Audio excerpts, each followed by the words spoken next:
this is Kevin, also known as AWOL, and today I am making this fantastic little bracelet. 16 strings coming down. That means there was only 8 going into the loop, which is the bare minimal for being able to have a kumi knot. So that's kind of why I picked this to be the thing. I wanted it to be thinner, so it's single-stranded instead of my normal double strand. I want it to be thinner so that way I could fit more pattern into it. It's a bit random the way I was putting together the pattern. If you didn't watch the video from yesterday, it was just based on feel, which is kind of how way back in the day I would do these things. I would just be like, oh, let's try to fit a little something here and fit a little something there and change things up, you know. But the difficulty with how I used to do it was I would just be going at it just in this random-ish. And I use that word kind of loosely. It's not really random. It's working out things based on what you think might look cool. So anyways, I would work it out and I'd get halfway done with it.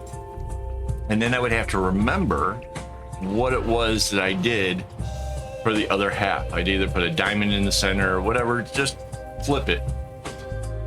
But I'd have to remember if a particular knot was like a left-right or a right-left, because if you don't get it right for the second half, you might not get a color string to where you needed it to be, and you'd end up like not having this kind of symmetry.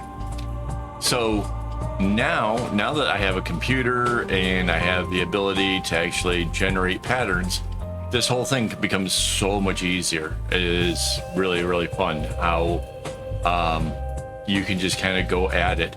And the fun thing about these kind of patterns is they're going to be unique. It's going to be whatever you came up with, because these aren't going to work on the traditional websites that have the patterns, because those patterns start at one point and where they end, it has to be able to match up unless it's an alpha.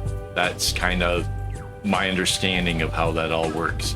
Where this is, you choose how long you want it to be, you work out the pattern, you plug in the ideas and things that you think will be interesting, and then from there you just copy and flip it, so that way you end up having this really nice symmetrical kind of bracelet it's a little bit crazy. I have it right here.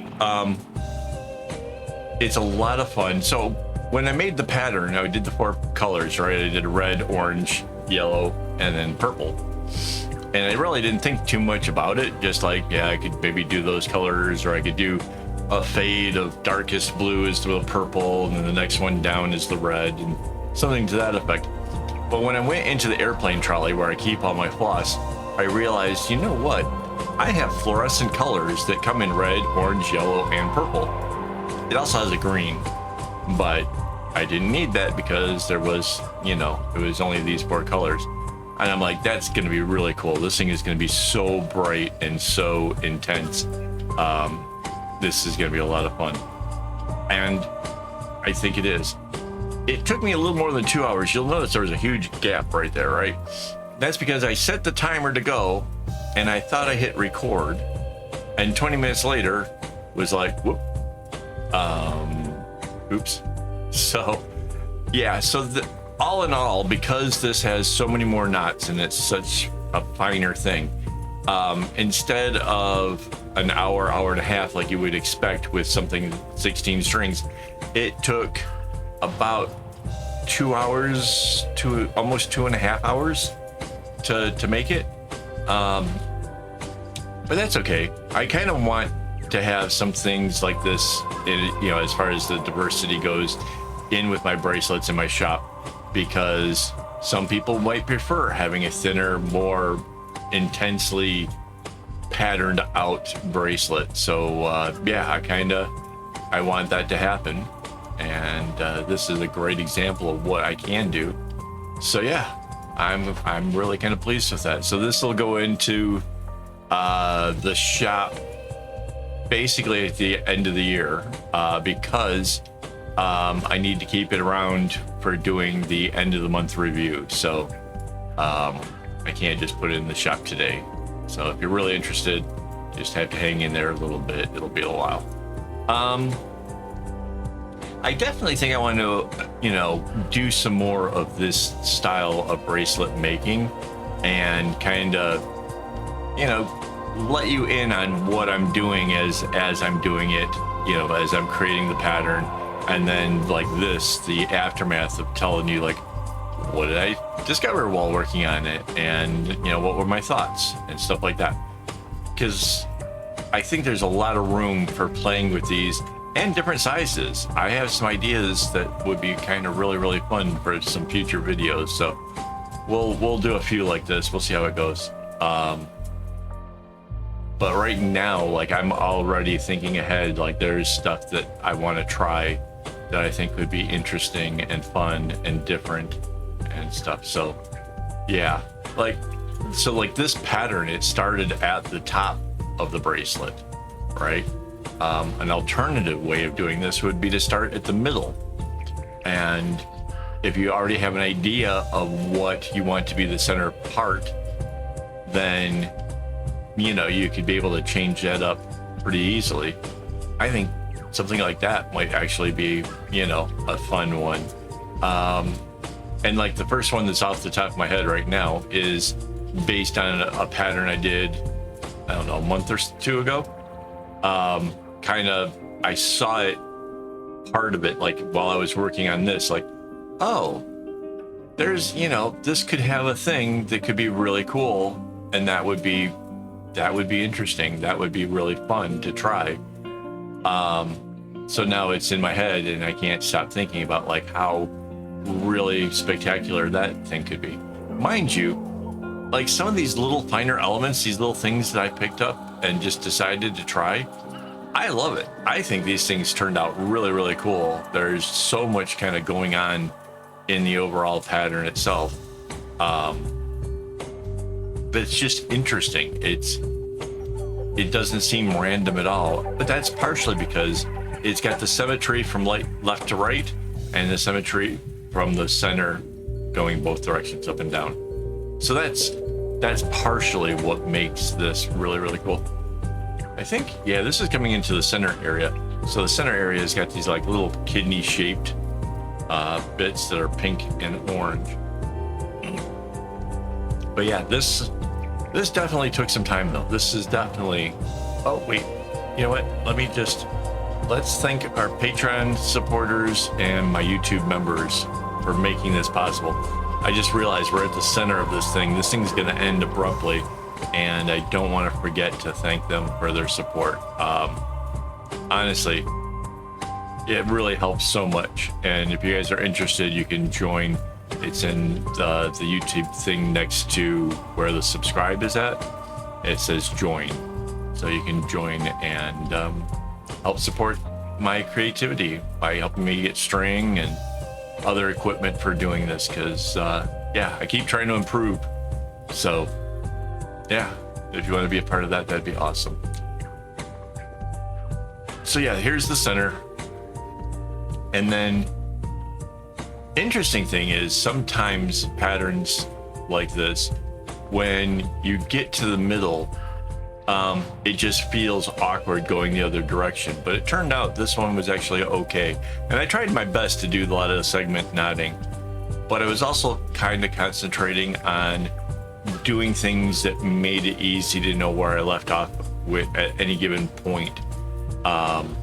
Because yes, this is complicated enough that I had to keep checking the pattern, make sure I'm coming across the right direction, make sure that like as the string goes across, it goes over the purple, over the yellow, and like kind of making sure that it happens. Because if I go over a purple, yellow, and then it's a red, but my pattern said purple, yellow, yellow, I know I've made a mistake and I've got to back something out. We didn't have that problem, but we didn't have that problem because the whole time I'm just taking a moment to make sure that it's going over the color that the pattern says it's supposed to. So that's kind of how I do it. That's how I avoid mistakes. I also will do parts of the pattern to, you know, specifically with the intention of making it so that way I don't make a mistake, leave off in an area where it's really clear to know, you know, where it was in the pattern and where to pick up next.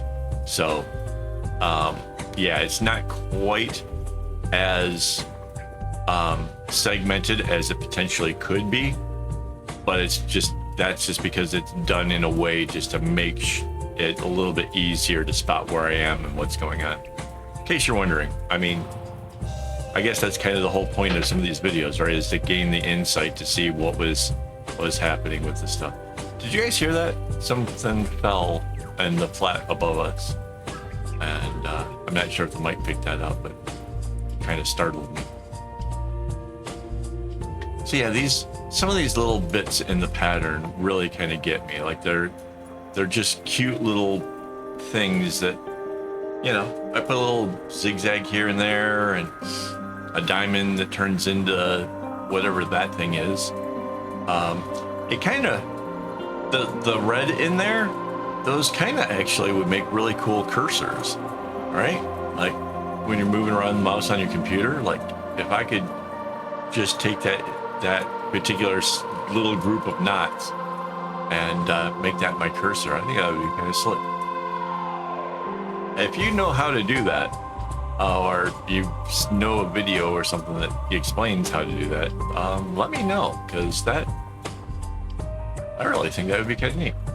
Anyway, like, I mean, what would be more the knot guy's thing than to have knots making up, you know, parts of the computer? I don't know. Totally sidetracked from the real stuff. This bracelet was fun. It is definitely not very beginner friendly. Mostly because there's a lot of zigzags, a lot of things going on that kind of make it more difficult than what I would typically say is a beginner's thing. It's not the hardest thing to do, but it does. It's just not easy. That's it. Intermediate, sure. Would somebody with experience maybe have some trouble with it? Maybe. That's why you kind of have to keep checking your work as you go along. Because even I could have messed this thing up pretty good. In fact, actually, there is one point where you'll see me get the needle out to undo a knot. Because I kind of went the wrong direction with it. It only took me a second to realize, like, nope, that ain't right. But yeah, it's there was once. But other than that, it went really well. It came together great. Like, still, a couple hours of work. That's a lot more work to get basically the same size bracelets that I can do if I double up the string.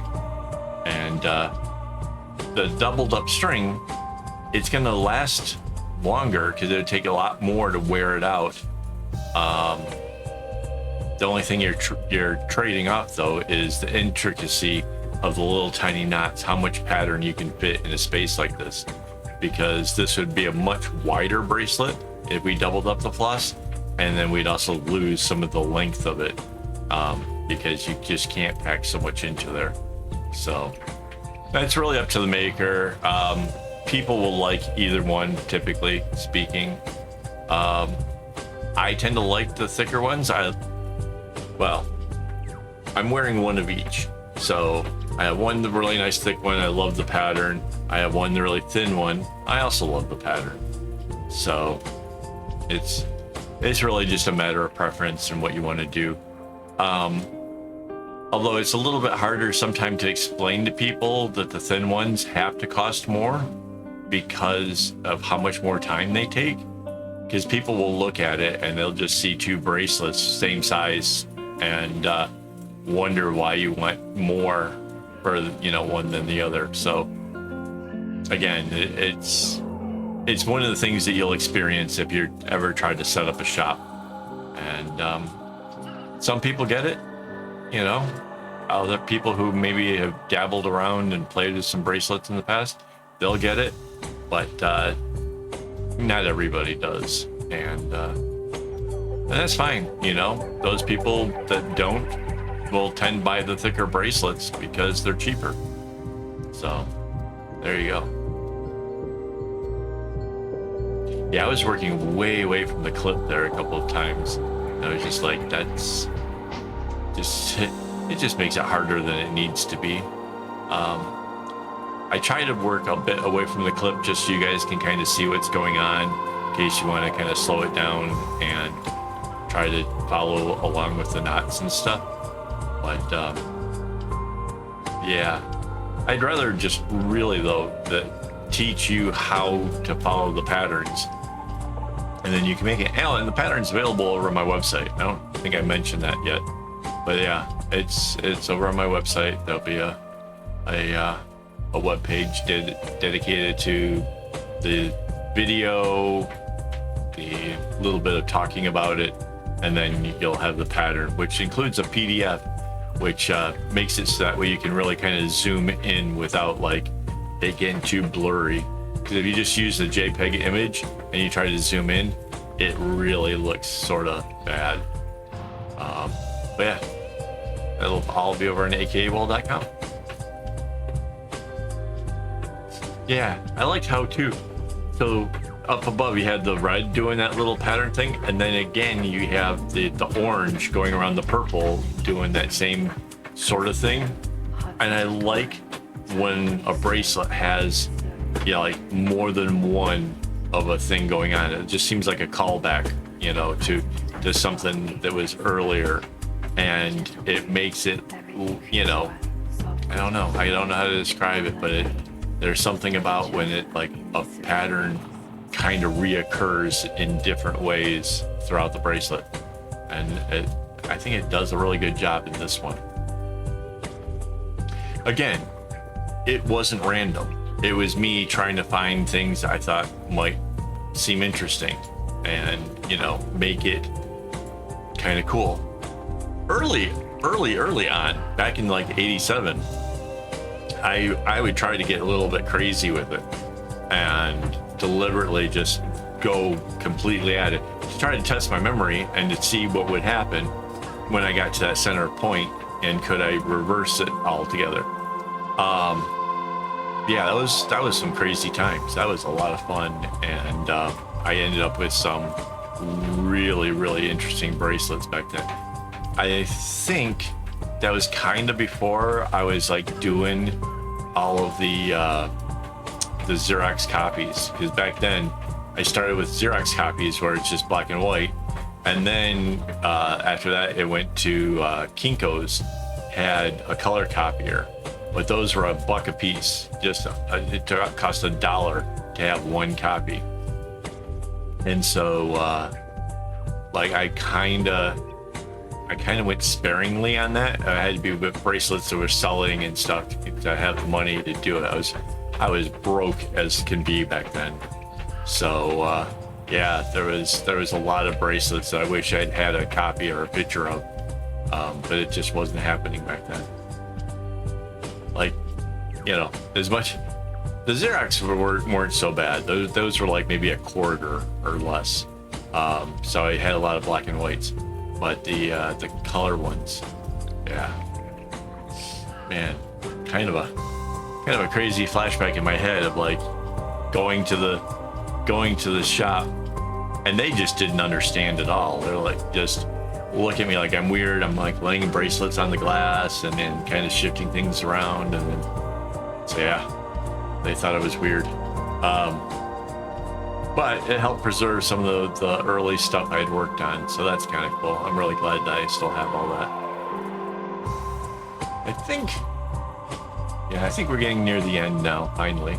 Thank you for hanging out with me. This is a little bit longer of a video, but and it's sped up a lot, because I kind of knew it was a longer video. But yeah,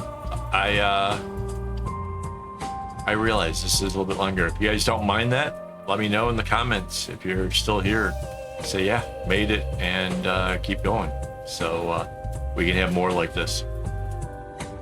Yep, and the purple comes down, and then it's just the chevrons. cool beans. Oh, and by the way, I'm live streaming as we speak. So if you wanted to see behind the scenes and see what I'm doing, it is literally making this video right now at this moment.